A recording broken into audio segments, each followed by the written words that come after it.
17, looking for direction. He thought he was going to die young. And now he's a film legend, giving independent filmmakers their big break.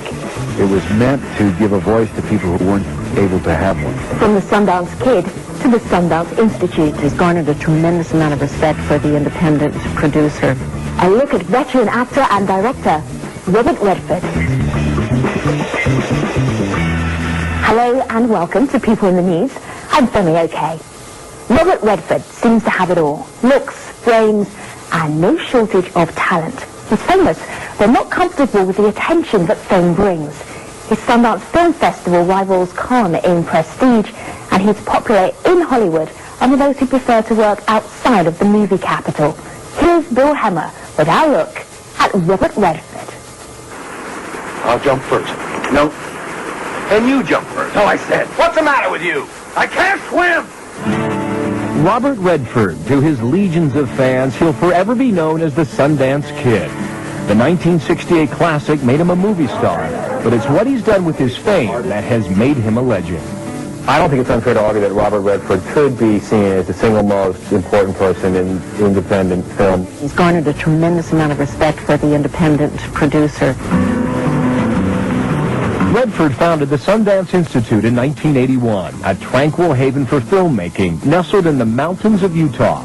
21 years later, it boasts a who's who of famous alumni and one of the most respected film festivals in the world. There was no Hollywood in the beginning, no celebrities, certainly no fashion, and no press. So, I can think nothing out there, but it was sure fun. Two things come to mind when you think of Robert Redford. You think blonde, but you also think this is a guy more than almost anyone else in the industry has given back to the industry. This is a guy who doesn't just take from Hollywood. Charles Robert Redford Jr. was born on August 18, 1937 in Santa Monica, California. The only child to Martha, a homemaker, and Charles Sr., a milkman. He was closer to his mother than he was to his father. His father was a very hard-working man, rarely around. His mother, he said, was a very loving woman, a woman who had a great capacity to enjoy life. As a young boy, Redford loved the great outdoors. He also loved making up his own rules and developed a habit for being late.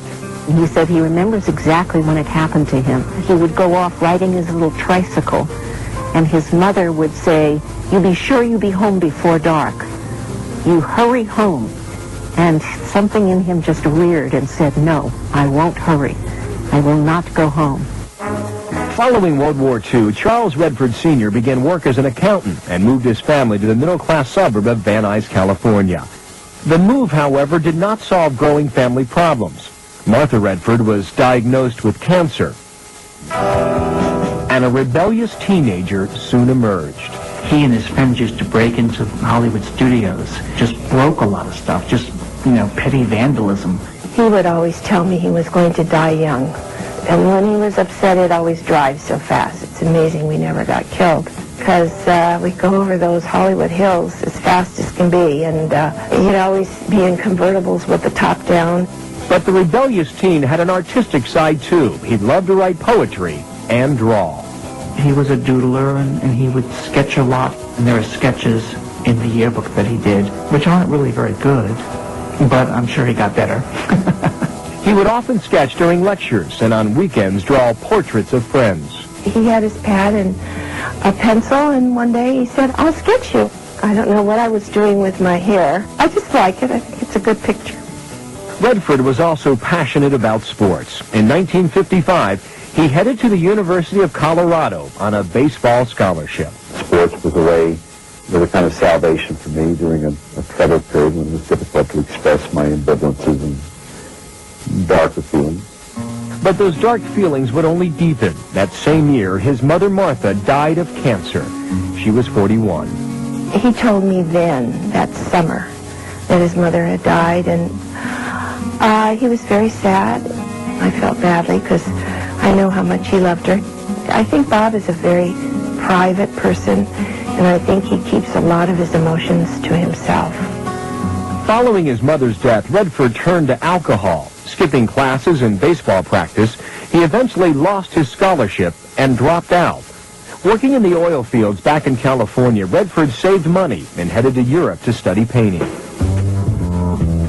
He talks about living in a garret in Paris and being so poor that he had to steal vegetables to eat. He would spend so much time alone in this tiny apartment that he would start to hallucinate. He literally felt he was losing his mind. The 20-year-old returned home 1 year later, broke and disillusioned with the life of an artist. Bob was directionless. He just didn't know what he was doing, where he was going. Until 1957, when he met Lola Van Wagenen, a college student from Utah who lived in his Los Angeles apartment building. Persuading her new beau to stop drinking and continue as an artist, Redford moved to New York City and enrolled in the Pratt Institute to study scenic design.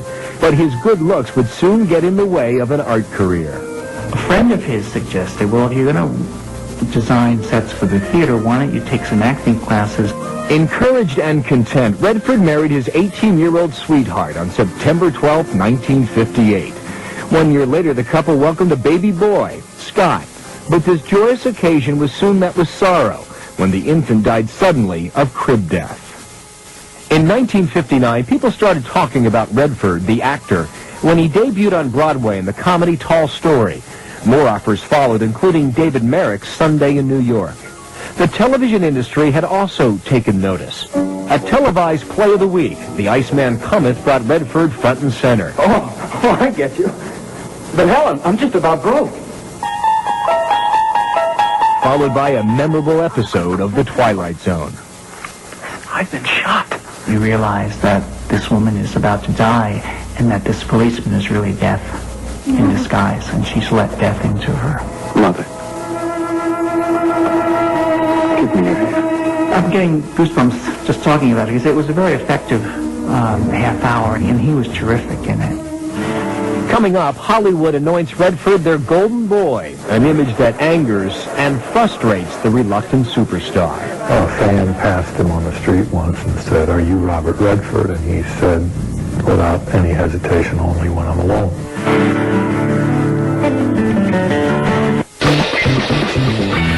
Welcome back to People in the News and our look at Robert Redford. Now, many Hollywood hopefuls have a career plan they're sure will lead them to stardom, but talent is still the best way to get there. Redford has the type of talent that got him noticed and landed him jobs. Once again, Bill Hammer. In 1961, 24-year-old Robert Redford made his big screen debut in the low-budget film War Hunt. How do you kill a man with a knife? Takes knowledge and practice. It was on this set that Redford met a young actor by the name of Sidney Pollack. Their friendship would span 40 years. I didn't know who to talk to. I was slightly uncomfortable. And the only other guy on the set that was as quiet as I was Redford.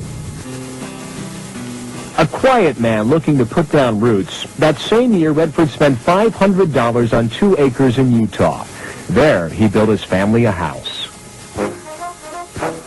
Following War Hunt, Redford headed back to Broadway, appearing for 11 months in the hit Neil Simon comedy Barefoot in the Park. His role as an uptight honeymooner gave him enough exposure to land bigger roles in Hollywood, including a controversial one, Inside Daisy Clover, opposite Natalie Wood. All right, I'll play along. I'm cynical. I'm irresponsible, dear heart. I stop at nothing. No, you're just insecure like most actors.